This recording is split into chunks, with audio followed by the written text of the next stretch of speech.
Meus queridos irmãos, nós somos uma comunidade da fé. Nós vivemos pela fé. A Escritura Sagrada fala isso, aqueles que foram justificados e que são justos, que não têm mais a representatividade da condenação diante de Deus, porque tiveram as suas vidas perdoadas, vivem pela fé. Mas nós somos também a comunidade da moral, de uma ética relevante, porque nós somos a comunidade que representa Cristo, que expressa Cristo. Inclusive, o apóstolo Paulo, ele, quando fala da igreja e fala de Cristo, ele diz que a igreja pertence, ela é o corpo de Cristo, ela pertence a Cristo, de forma que ela constitui com Cristo um organismo vivo. E esse organismo precisa, e com certeza ele é, ser conhecido e reconhecido por todas as pessoas com quem nós nos relacionamos. Então é muito importante pensar a partir de Cristo, como igreja que somos, é muito importante pensar a partir de Cristo, do Cristo que está na igreja, do Cristo que está em cada um de nós, do que Ele de fato nos propõe, do que Ele de fato nos orienta, do que Ele de fato faz com cada um de nós. É bem certo que nós entendemos que a vida que vivemos, vivemos por Cristo Jesus, porque Ele mesmo disse que sem Ele, sem a presença dEle, sem a graça dEle, sem o cuidado dEle, sem a participação efetiva dEle em nossas vidas, nós não conseguiremos fazer absolutamente nada. Por quê? Porque a oposição é muito grande e ferrenha, é muito difícil, é muito dura, muito cruel.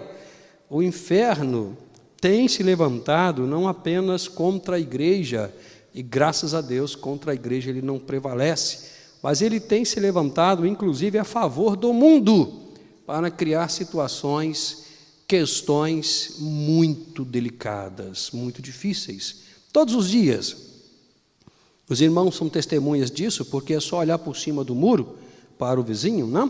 Todos os dias nós somos informados de situações muito difíceis, muito duras, inimagináveis. Semana passada, por exemplo, não sei quantos irmãos tiveram a oportunidade de assistir a reportagem, eu assisti muito rapidamente, mas deu para entender. Não sei se foi no Rio, em São Paulo, não me lembro muito bem, mas não vem ao caso. Uma pessoa foi queimada viva dentro de um carro. Colocaram a pessoa lá dentro e tacaram fogo no carro com a pessoa lá dentro. Imagina isso, irmãos. Imagina isso. Uma atitude como essa não pode ser concebida sem a ideia de que ela é movida pelo inferno. Ela é movida pelo inferno. Então, os desafios à igreja são muito sérios, muito contundentes, e muitas das vezes chegam até a nos machucar, chegam até a nos ferir, e às vezes chegam até a nos fazer desanimar, porque é muito difícil, mas graças a Deus pelo Espírito Santo, que ainda resiste todas essas atrocidades em nossas vidas, a gente entende que precisa caminhar, e caminhar da forma correta, caminhar da forma certa. Por isso, nós vamos dar prosseguimento ao tema que nós iniciamos semana passada, tema de mensagem, que é o Cristo que habita em mim. E semana passada nós conhecemos algumas características desse Cristo, e eu quero crer que em proposta de mensagem nós tivemos condição de fazer uma avaliação se as características propostas semana passada, elas estão em nós, elas habitam em nós.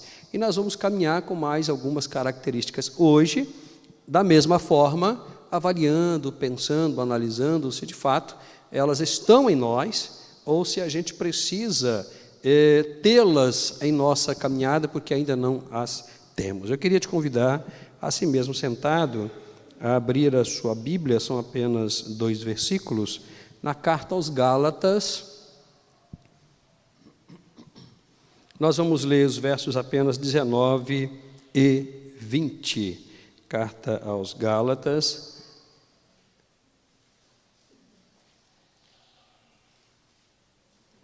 Eu vou ler na minha versão, mas os irmãos podem acompanhar na versão que está na TV.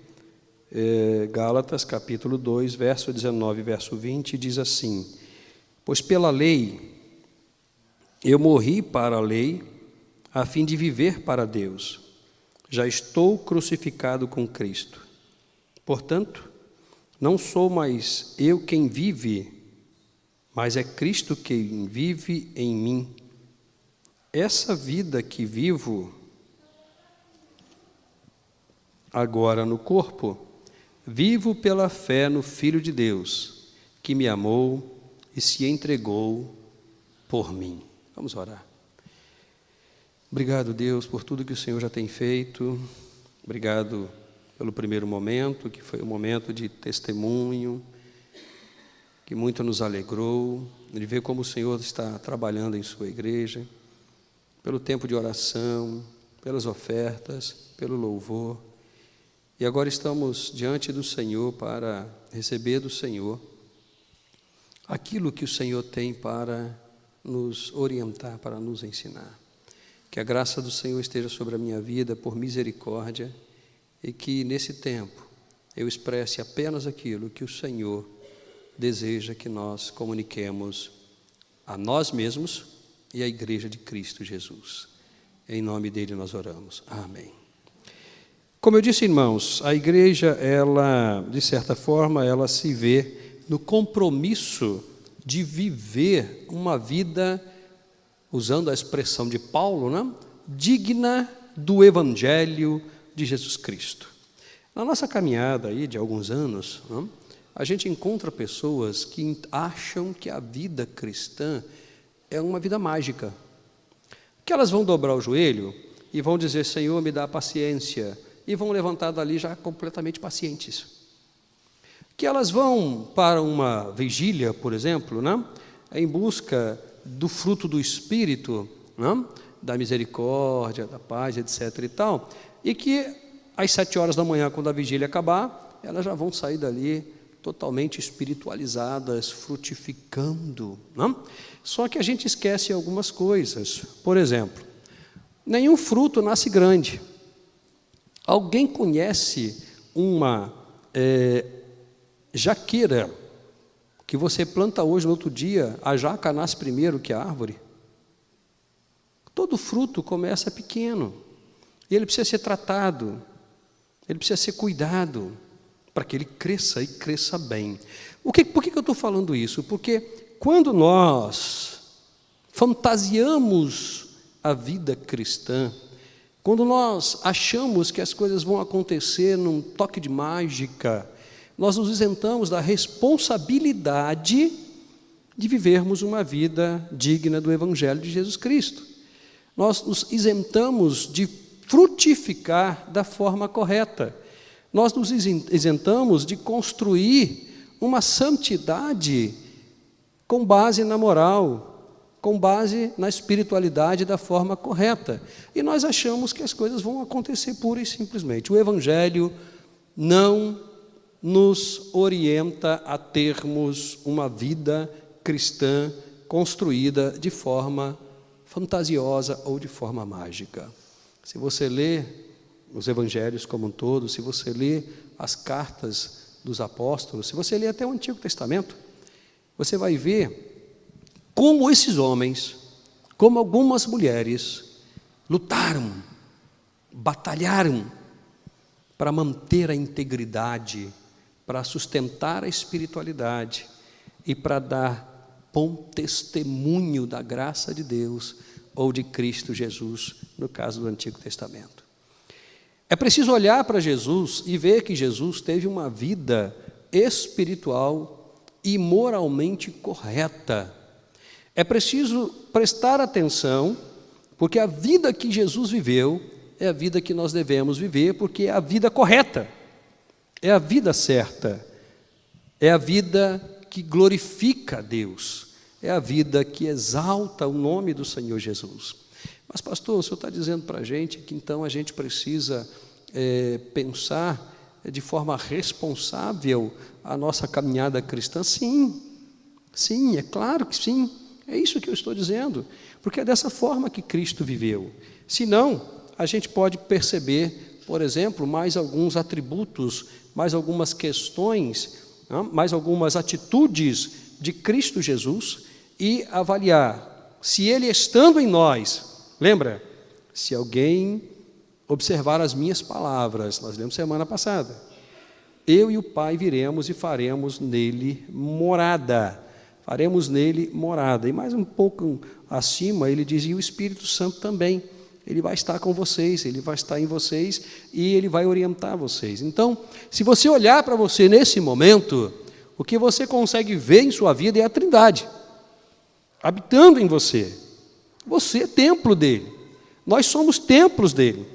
E é preciso prestar atenção no nível de significado e de responsabilidade que isso tem para cada um de nós, para que a gente possa, de fato, permitir que a vida de Cristo frutifique em nossas próprias vidas, de forma que a gente possa estar informando as pessoas o Cristo de verdade que a Escritura Sagrada nos mostra e que nós precisamos viver.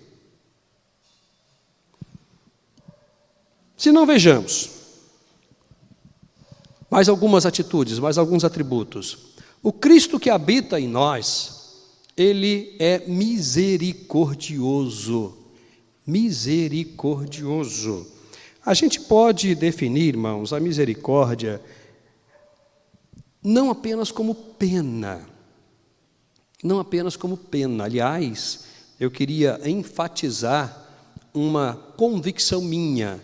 Os irmãos se apropriem dela, avaliem, concordem ou não, eu dou esse direito aos irmãos, obviamente. Mas eu queria informar os irmãos que o sentimento cristão correto não é pena, é amor. Amor. E o amor é muito mais abrangente e profundo do que a pena. Aliás, a gente precisa até rever essa ideia de pena, não? A gente entende a misericórdia como sendo não pena, mas um sentimento de dor, solidariedade em relação a alguém, irmãos, que está sofrendo uma tragédia pessoal ou que caiu em desgraça, seja ela qual for. A gente entende a misericórdia como sendo compaixão pelas pessoas. E isso não pode ser, irmãos, alguma coisa de momento, porque alguma coisa de momento é a pena. A misericórdia, que é o ato que envolve a gente num sentimento de compaixão, querendo ajudar as pessoas nos seus sofrimentos, a diminuir os seus sofrimentos, é alguma coisa que tem que ser uma característica constante na vida do cristão, porque Jesus era 24 horas por dia misericordioso. Os irmãos lembram que quando, um determinado momento, está no Evangelho, né? Jesus está andando ali por volta de Jerusalém, e ele olha para Jerusalém, e ele chora. Ele diz, Jerusalém, quantas vezes eu quis abençoar você, eu quis cuidar de você, quantas vezes.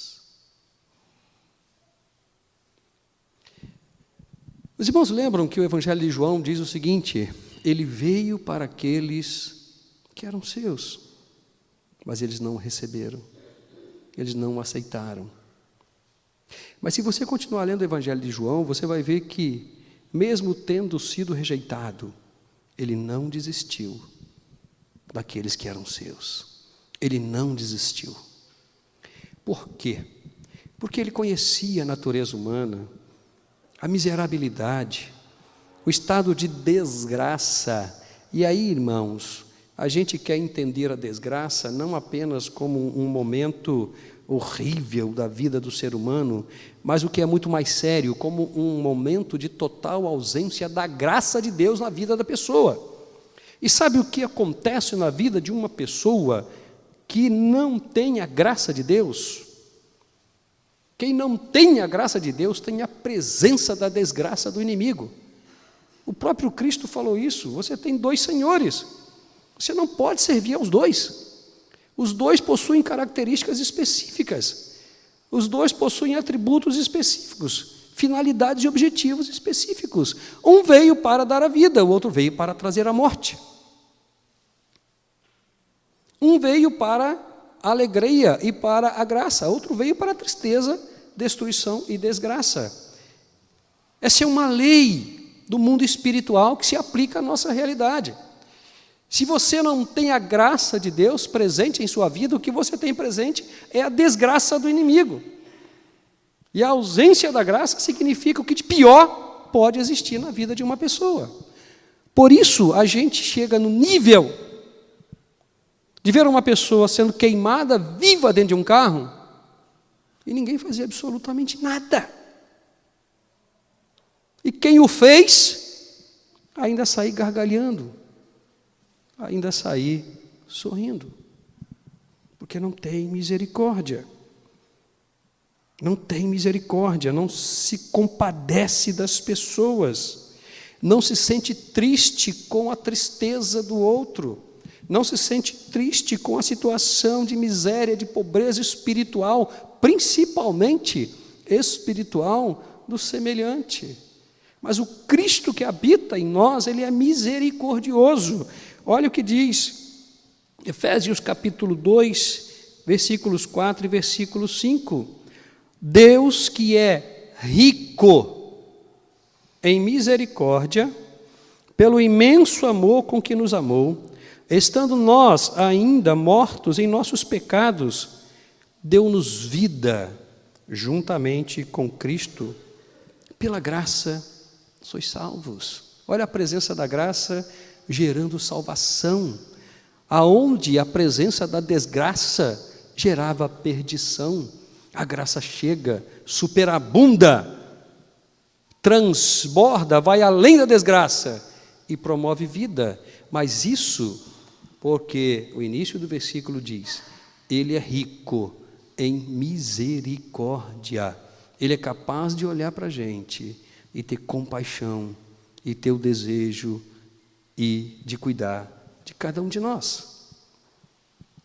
Mateus capítulo 5, verso 7, nós lemos aqui na introdução do culto, diz para a gente que a condição para se alcançar misericórdia é ser misericordioso. Bem-aventurados os misericordiosos, pois alcançarão misericórdia. Bem-aventurados, felizes, aqueles que são bondosos, que são misericordiosos, que se compadecem das pessoas, que se apiedam das pessoas, que querem ajudar as pessoas a diminuir o seu sofrimento ou a isentar completamente a sua vida do sofrimento, porque eles alcançarão misericórdia. Essa é uma lei do reino de Deus. É uma lei do reino de Deus. Não foi uma coisa que eu criei ou que os irmãos criaram. Isso saiu da boca do próprio Cristo. Bem-aventurado aqueles que têm o coração bondosos e que se compadecem das pessoas, porque eles serão compadecidos, serão alcançados pelo coração bondoso de Jesus, terão misericórdia. A misericórdia é uma das características, mais uma das características do Cristo que habita em mim e que deve habitar nos irmãos.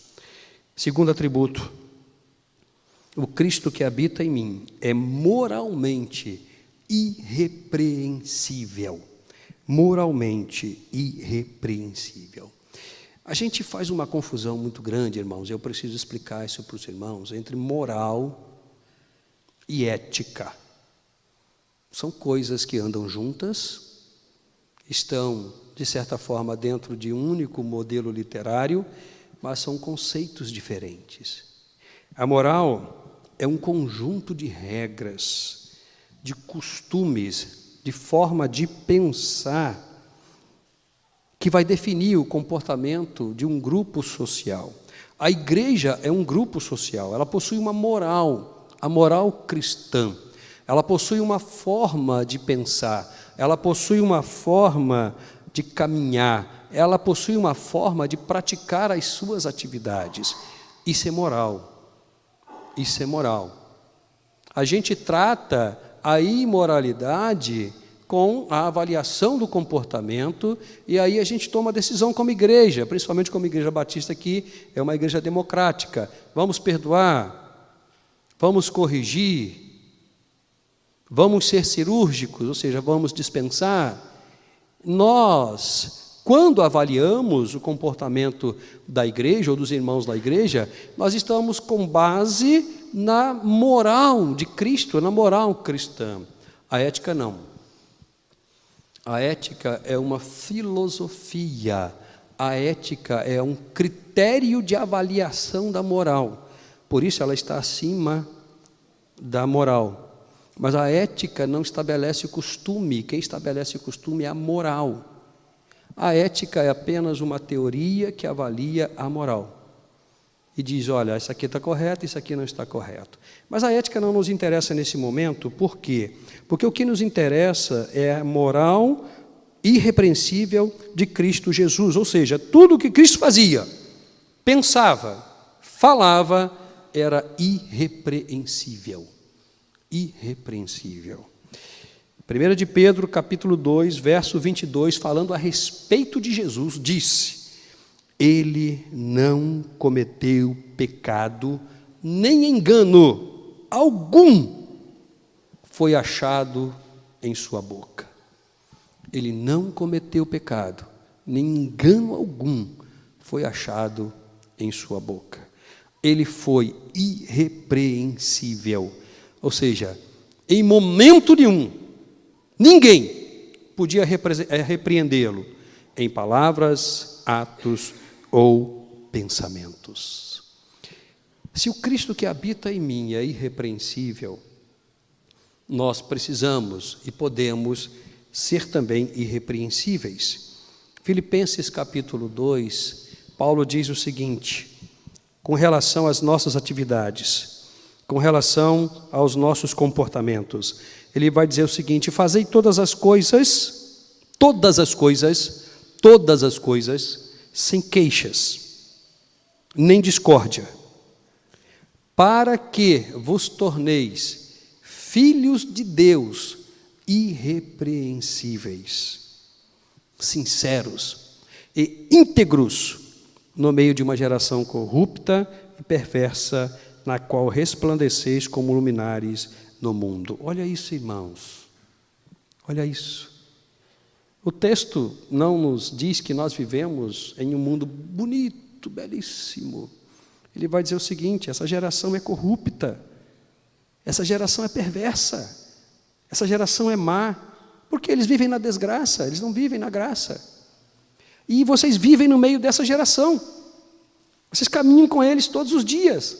Vocês pegam a condução com eles todos os dias. Vocês trabalham com eles todos os dias. Vocês moram com eles todos os dias.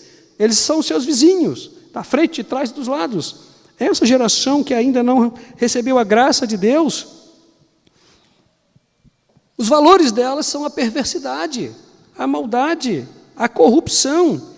E ele diz o seguinte: se vocês de fato são filhos de Deus, devem se comportar como Ele, de forma irrepreensível e íntegros.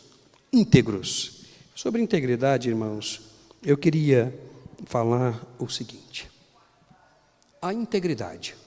O que é a integridade? Por definição, a integridade é a qualidade daquilo que é completo, não falta nada, está íntegro, está pleno, está total, não falta mais nada. Não falta mais nada. Mas completo moralmente e espiritualmente.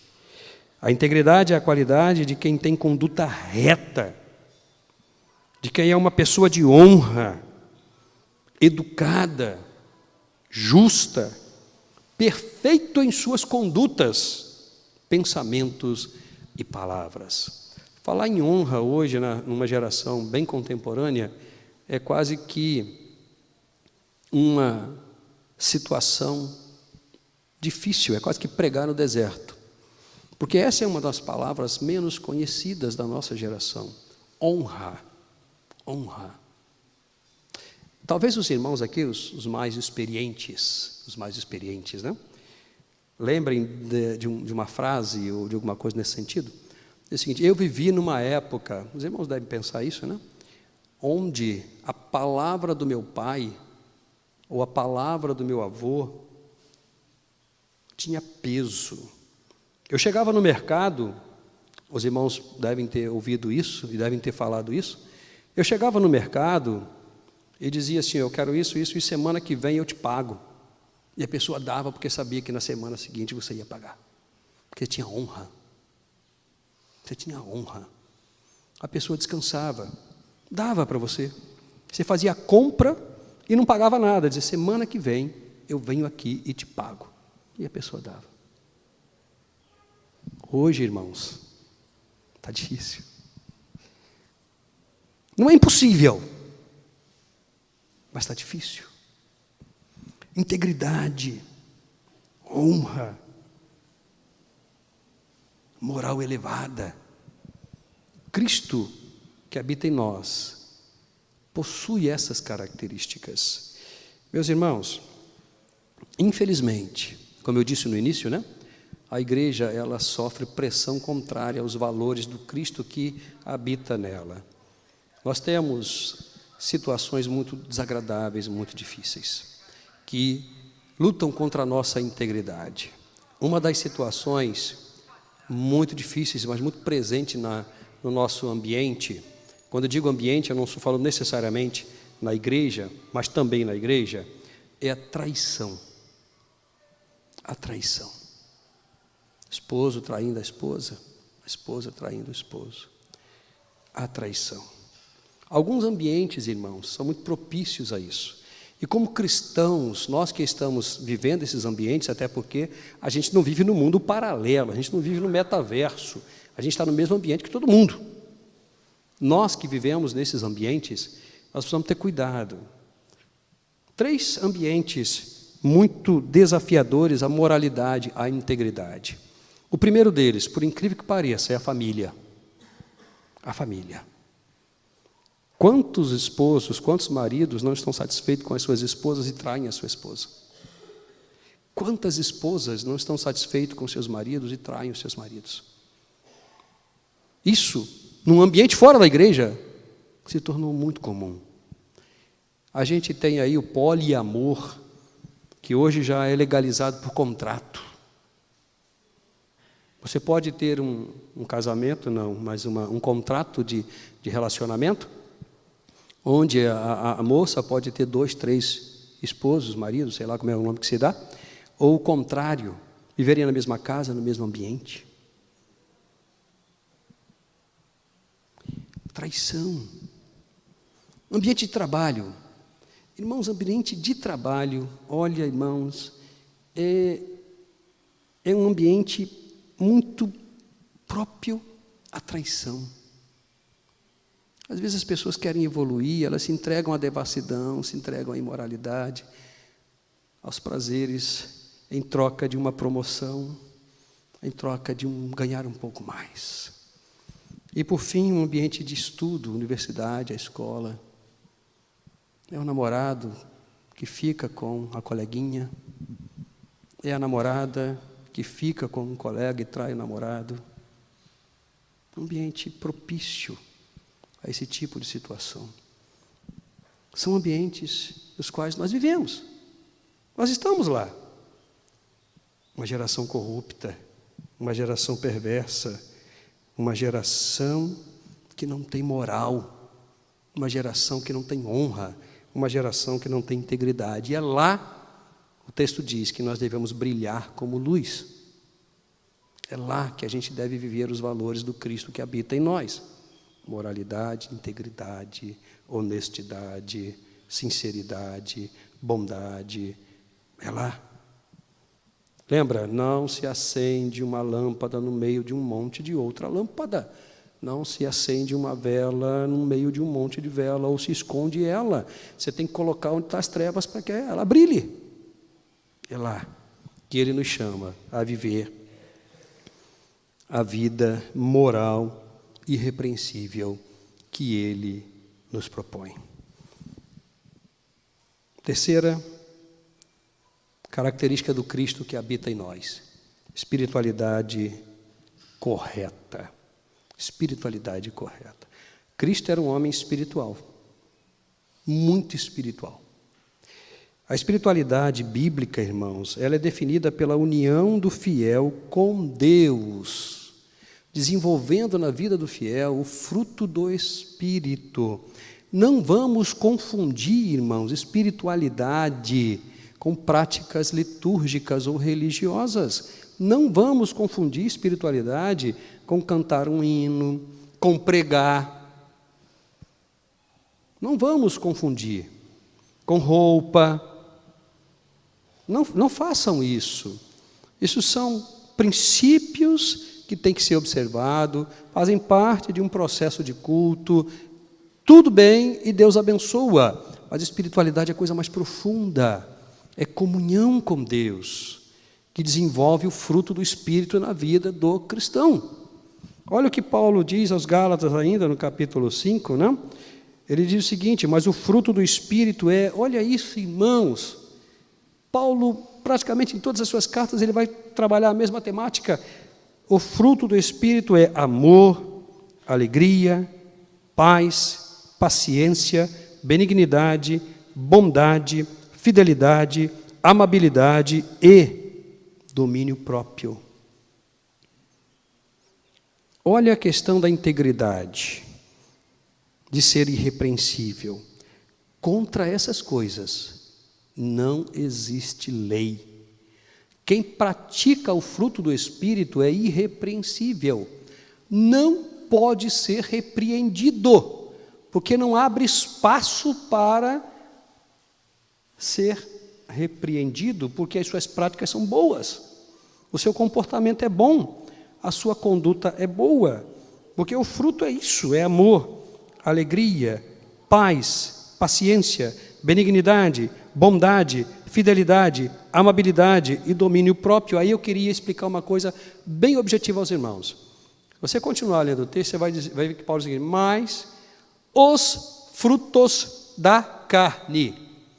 Mas Paulo não fala dos frutos do Espírito, ele fala do fruto. Porque o fruto é produzido pelo Espírito na nossa vida, que tem todas essas características. Então, para você ter o fruto, você tem que ter o Espírito, senão você não tem o fruto. Contra essas coisas não existe lei, não existe lei, não existe repreensão. Por fim, mais um atributo do Cristo que habita em nós: trabalhador incansável. Trabalhador incansável. No Evangelho de João, há uma história muito bonita. Jesus, num sábado, curou uma pessoa.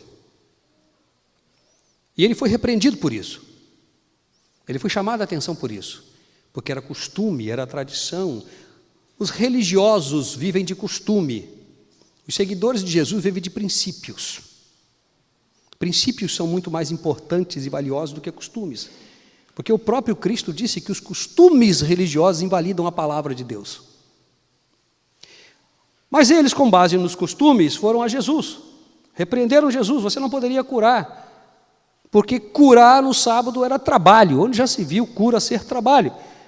Mas você deve ter, né, a movimentação do corpo, o andar para lá. Até porque ele mandou a pessoa levantar, pegar a cama, que era uma esteira, que não deveria pesar muito. Não, você não pode fazer isso. A resposta de Jesus para ele está no versículo 17 do capítulo 5, quando ele diz o seguinte: meu Pai trabalha até agora, e eu trabalho também. Meu Pai trabalha até agora, e eu trabalho também. Paulo, que segue Jesus, quando escreve aos Tessalonicenses, ele vai dizer o seguinte: vocês sabem como, olha, presta atenção no que Paulo fala aqui, irmãos, no capítulo 3 de 2 Tessalonicenses, verso 7 e verso 8, Paulo vai dizer o seguinte: vocês mesmos sabem como devem me imitar. Como devem me imitar. Para um homem chegar a falar isso, ele tem que ter uma vida muito íntegra, espiritualmente muito íntegra. Pois quando estávamos entre vós, não vivíamos desocupados, nem comíamos de graça da comida de ninguém. Pelo contrário, trabalhávamos dia e noite, com esforço e fadiga, para não ser um peso para nenhum de vocês. O Cristo que habita em nós é um Cristo trabalhador incansável. Chega no final do ano, a comissão de indicação faz o seu trabalho, vamos para a assembleia, as pessoas aceitam, porque a comissão procura as pessoas, conversa com as pessoas, explica para elas, vamos para a assembleia, a pessoa é eleita, entra o ano, na primeira dificuldade, a pessoa não quer mais trabalhar. A pessoa não produz, não evolui, não é criativa, não consegue motivar e acha que é um bom líder. Quando é questionado, se entristece, desanima e não quer mais caminhar, não quer trabalhar. Irmãos, trabalho cansa, né? A turma está aí, né? A turma que trabalhou hoje está cansada, está todo mundo cansado. Todo mundo cansado. Chegaram lá muito cedo e saíram mais tarde que todo mundo. Trabalho cansa, é óbvio que cansa. Mas a gente precisa entender que o Cristo que habita em nós é um Cristo que trabalha porque Deus continua trabalhando. E nós precisamos desenvolver os nossos ministérios, os nossos dons, aquilo que Deus tem dado para cada um de nós. Eu converso com muitas pessoas que dizem assim: pastor, eu gosto de evangelizar. Evangeliza. Eu gosto de visitar, visita. Eu gosto de cuidar das pessoas, cuide das pessoas. Trabalhe, desenvolva o potencial que Deus deu a você. Ah, mas a igreja está fazendo o papel dela. A igreja não está 100% desanimada. A prova disso, irmãos, é tudo que nós estamos fazendo depois da pandemia. 1, 2 ou 3 podem estar desanimados por algum motivo. Pode estar doente, pode estar cansado, pode estar triste, enlutado. É compreensível. Mas a igreja continua caminhando. Se envolva em um ministério na igreja. Procure um irmão, procure uma irmã, em que eu posso ajudar, o que eu posso fazer para contribuir, de que maneira eu posso chegar junto. Trabalhe. Você será orientado, obviamente. Desenvolva o seu trabalho. Eu vejo, irmãos, eu trabalho com muitos líderes no seminário, eu vejo as pessoas, elas não conseguem levantar o ministério. O líder é liderado pelos liderados e não lidera. Você entrega o projeto na mão da pessoa com tudo pronto. A pessoa não dá um passo. Não consegue desenvolver.